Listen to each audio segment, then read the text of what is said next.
मेरे बेटे की नई नई शादी होकर बहू आई तो मेरी बहू अपने कमरे से ज़्यादातर बाहर नहीं निकलती थी।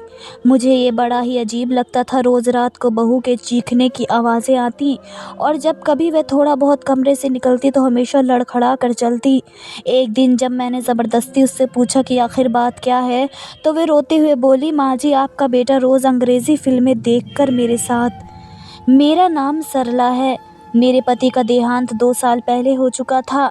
मेरा इकलौता ही बेटा है। 5 सालों से मेरा बेटा राघव दूसरे शहर में नौकरी कर रहा था, लेकिन जब मैंने उससे कहा कि बेटा इसी शहर में नौकरी ढूंढ ले, क्योंकि अब मैं अकेले रहकर बहुत परेशान हो चुकी थी और इस बुढ़ापे में मुझे भी अब किसी सहारे की ज़रूरत थी, तो मेरे कहने पर मेरे बेटे ने अपना मन मार कर इसी शहर में नौकरी ढूंढ ली।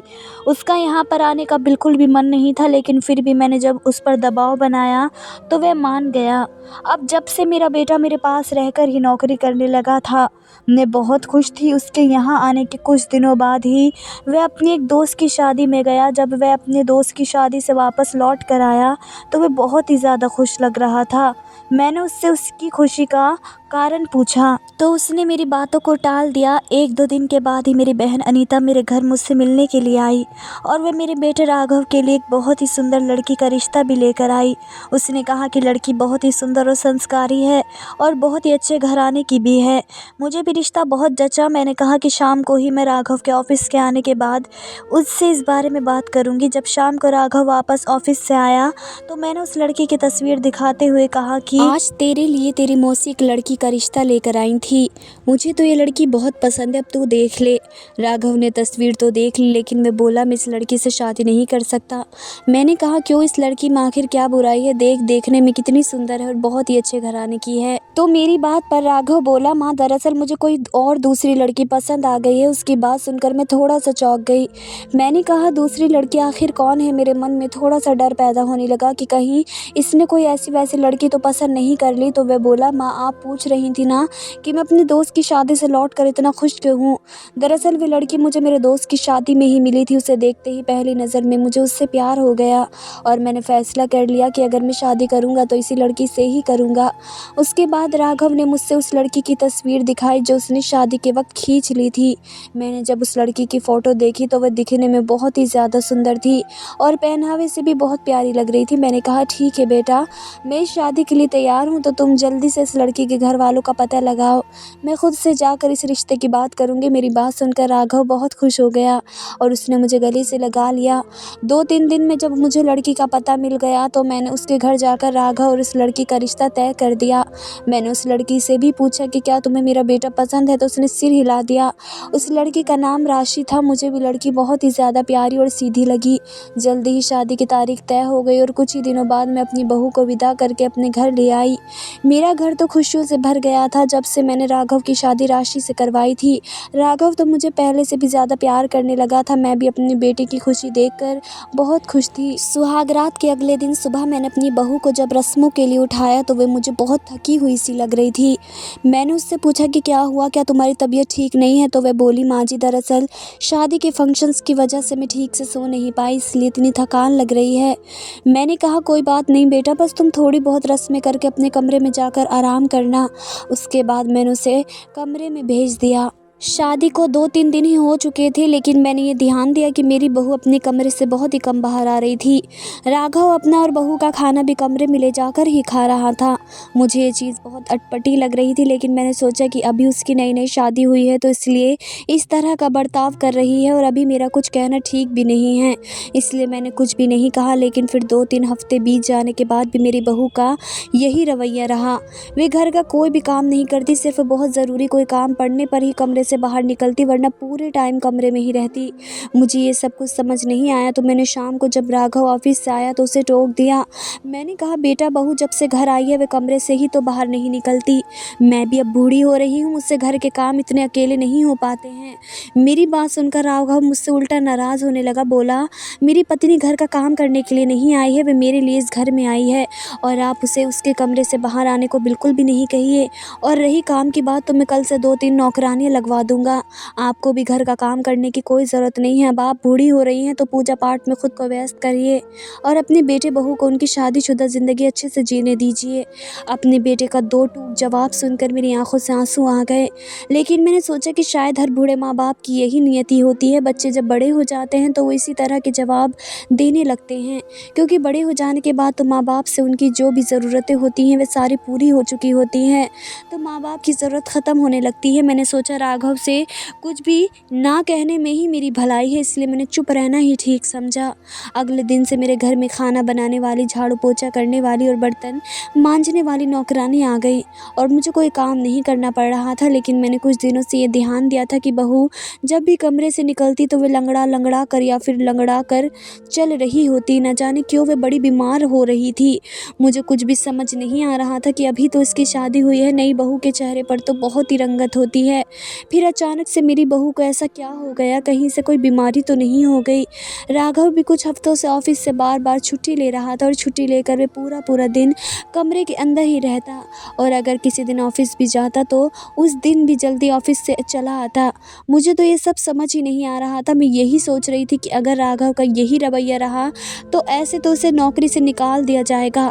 एक दिन जब राघव ऑफिस के लिए निकल गया, मैंने मौका पाकर तुरंत ही अपनी बहू के कमरे का दरवाज़ा खटखटाया। उसने जैसे ही दरवाज़ा खोला, उसका चेहरा देखकर मेरे तो होश ही उड़ गए। उसकी आंखों के नीचे गहरे काले गड्ढे थे और अजीब से लाल लाल निशान उसके शरीर पर पड़े हुए थे। मैं उसे धीरे से उसके कमरे के बाहर लेकर हॉल में लेकर आई। वे अभी भी ठीक से चल नहीं पा रही थी। मैंने उसे प्यार से बैठा कर पूछा, बहू, मैं समझ सकती हूँ कि तुम्हारी अभी नई नई शादी हुई है, जिसमें हर पति पत्नी को ये लगता है कि वह हर वक्त एक दूसरे के साथ रहें और एक दूसरे के प्रेम में डूबे रहें, लेकिन सिर्फ प्यार से पेट नहीं भरता। अगर राघव इसी तरह से इतनी सारी छुट्टियाँ करता रहेगा तो उसे उसकी नौकरी से हाथ धोना पड़ेगा। मेरी तो वे कोई बात नहीं सुनता है, लेकिन तुम तो समझदार हो, तुम उसे क्यों नहीं समझाती हो? मेरी बात सुनकर राशि के हाथ अचानक से कँपकँपाने लगे। वे लड़खड़ाते हुए शब्दों में बोली, माँ जी, मैं राघव जी से कुछ नहीं कह सकती हूँ, मुझे माफ़ कर दीजिए। मैंने कहा, बहू, राघव तो तुम्हें बहुत प्यार करता है, तुम अगर उसे समझाओगी तो वे तुम्हारी बात ज़रूर मानेगा। मेरी इस बात पर मेरी बहू ने कुछ नहीं कहा, बस उसकी आंखों से एक आंसू नीचे गिर गया। ये देखकर मुझे कुछ भी समझ नहीं आया। मैंने उसका हाथ अपने हाथ में लेकर कहा, अगर तुम्हें कोई तकलीफ़ है तो तुम मुझे बता सकती हो, मैं भी तुम्हारी माँ समान ही हूँ। पर वे कुछ ना बोली। मैंने कहा, राशि, क्या तुम्हें कोई शारीरिक परेशानी है? मेरी ये बात सुनकर राशि की आंखों से आंसू की धारा बहने लगी और जैसे ही उसने मुझे कुछ बताने के लिए मुंह खोला, तभी राघव ऑफिस से आ गया। उसने जैसे ही राशि को मेरे साथ बैठा हुआ देखा, वे बहुत बुरी तरह से राशि के ऊपर चिल्लाया कि तुम कमरे से बाहर क्या कर रही हो? अभी के अभी अंदर जाओ। उसकी बात सुनते ही राशि घबरा कर कमरे के अंदर चली गई। अपने बेटे का ये बर्ताव देखकर मैं तो दंग ही रह गई। मैंने कहा, क्या तुम्हारा दिमाग ख़राब हो गया है? वे मेरी बहू है, क्या मैं उसके साथ कुछ देर बैठकर बातें भी नहीं कर सकती? मेरी इस बात पर राघव बोला, देखो मम्मी, कान खोलकर एक बात सुन लो। आप अपने बाहर के कामों पर ध्यान दीजिए, मेरे पति पत्नी के बीच आपको आने की कोई भी ज़रूरत नहीं है। मैंने कहा, क्या तुम पागल हो गए हो? तुम्हें राशि की हालत दिखाई नहीं दे रही? वह मुझसे बोला, मुझे उसकी हालत बहुत अच्छे से दिख रही है और मैं उसका बहुत ख्याल रखता हूँ, इसलिए आप उसकी चिंता बिल्कुल भी मत कीजिए। उसके बाद राघव ने प्लेट में खाना लगाया और अपने कमरे में चला गया। ये सब आखिर क्या हो रहा था? मुझे तो कुछ समझ में नहीं आ रहा था। उसी रात मुझे अचानक से प्यास लगी तो मैं पानी पीने के लिए किचन में गई। तभी मुझे मेरी बहू के चीखने की आवाज़ सुनाई दी। मैं धीरे से जाकर अपने बेटे के कमरे के बाहर खड़ी हुई तो मेरी बहू की चीख की आवाज़ आ रही थी। तब तो मुझे बहुत ही अजीब सा लगने लगा। मुझे कुछ समझ नहीं आ रहा था कि आखिर मेरा बेटा ऐसा क्या कर रहा है जिससे मेरी बहू की यह हालत हो रही है। मैंने सोच लिया, कल मैं इस बारे में राघव से हर हाल में बात करके ही रहूँगी। अगले दिन सुबह ही मैंने राघव के कमरे का दरवाज़ा खटखटाया तो उसने आधा ही दरवाज़ा खोला। मैंने कहा, मुझे मेरी बहू से बात करनी है। तो वह बोला कि आपको एक बार में कोई बात समझ में नहीं आती? मैंने कहा ना कि मैं अपनी पत्नी के साथ ज़्यादा से ज़्यादा वक्त बिताना चाहता हूँ, लेकिन आप ही कि अपने बेटे बहू को चैन से जीने ही नहीं दे रही हैं। मैंने कहा, मुझे लगता है कि इस वक्त मेरी बहू को मेरी ज़्यादा ज़रूरत है। तो वे बोला कि मम्मी, अब मैं आपसे आखिरी बार कह रहा हूँ कि हम दोनों पति पत्नी को बिल्कुल भी परेशान मत करिए, नहीं तो मैं अपनी बीवी को लेकर दूसरे शहर में चला जाऊँगा, फिर आप यहाँ अकेली रहेंगी। ये कहकर राघव ने दरवाज़ा बंद कर लिया। अब मुझे कुछ भी सूझ नहीं रहा था। फिर मैंने सोचा, क्यों ना मैं राशि के पापा को फ़ोन करके कहती हूँ कि वे कुछ दिनों के लिए राशि को अपने घर ले जाएँ। मेरे कहने पर शाम को जब राशि के पापा उसे घर लेकर जाने लगे तो राघव ने हंगामा खड़ा कर दिया। उसने राशि को अपने पापा से मिलने तक नहीं दिया और उसके पापा की बहुत ज़्यादा बेइज्जती करके उन्हें घर से भगा दिया। जब राघव को ये बात पता चली कि राशि के पापा को मैंने बुलाया था तो उसने मेरे साथ बहुत बुरा बर्ताव किया। मैं यकीन ही नहीं कर पा रही थी कि ये मेरा बेटा है। वे मुझसे बोला, कैसी माँ हैं आप, अपने ही बेटे की शादीशुदा ज़िंदगी ख़राब कर रही हैं। एक काम करिए, आप यहाँ से कुछ दिनों के लिए चली जाएं। आप बहुत दिन से मौसी के यहाँ नहीं गई हैं, तो कुछ दिन वहाँ जाकर आराम से अपनी बहन के साथ रहिए और मुझे मेरी पत्नी के साथ अकेला छोड़ दीजिए।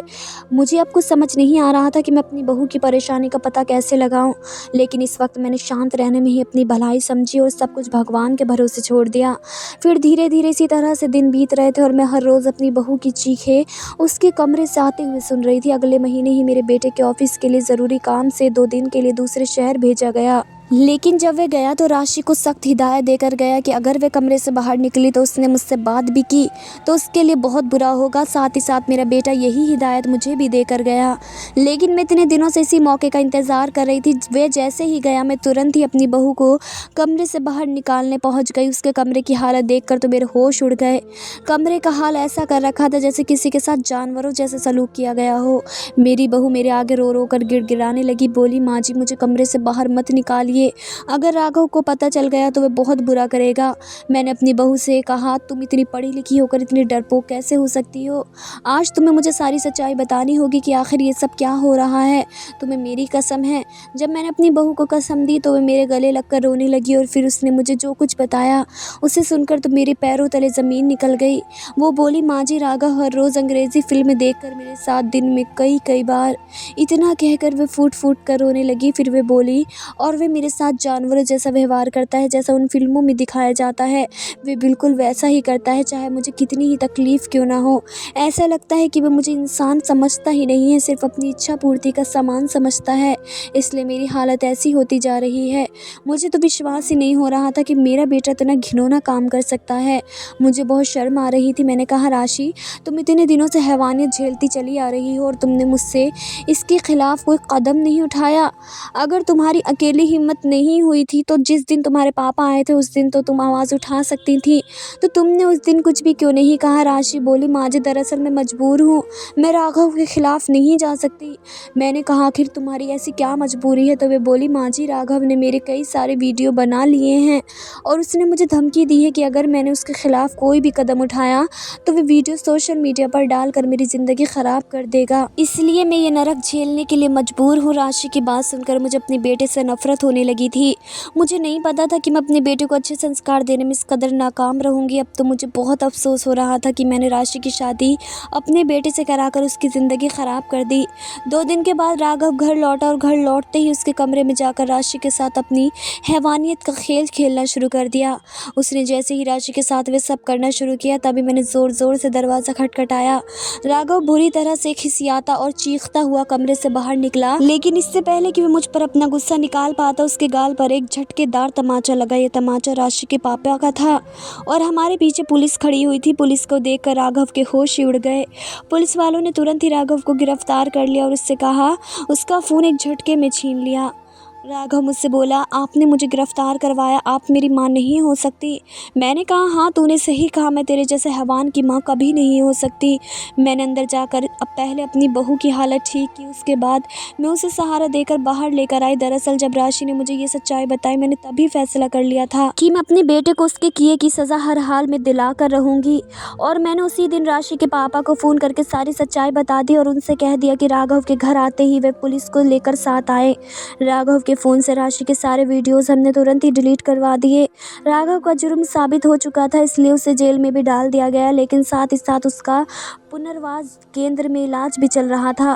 क्योंकि वह ऐसा क्यों कर रहा था, जब इस बारे में पता लगाया गया तो पता चला कि बीते 5 साल जब वह दूसरे शहर में नौकरी कर रहा था तो उसकी कुछ लड़कों से दोस्ती हो गई जो हर रोज़ इसी तरह की फिल्में देखा करते थे और इसके आदी हो गए थे। उसके बाद राघव के दिमाग में बस पूरे समय यही सब चलता रहता था और धीरे धीरे उसके अंदर से सामने वाले के दुख दर्द का एहसास पूरे तरह से ख़त्म हो गया। बस उसे सिर्फ अपनी इच्छा पूरी करने की जिद लगी रहती थी। ये एक प्रकार की मानसिक बीमारी होती है जिसका इंसान आदी हो जाता है। इसलिए राघव सज़ा काटने के साथ साथ इलाज भी करवा रहा था।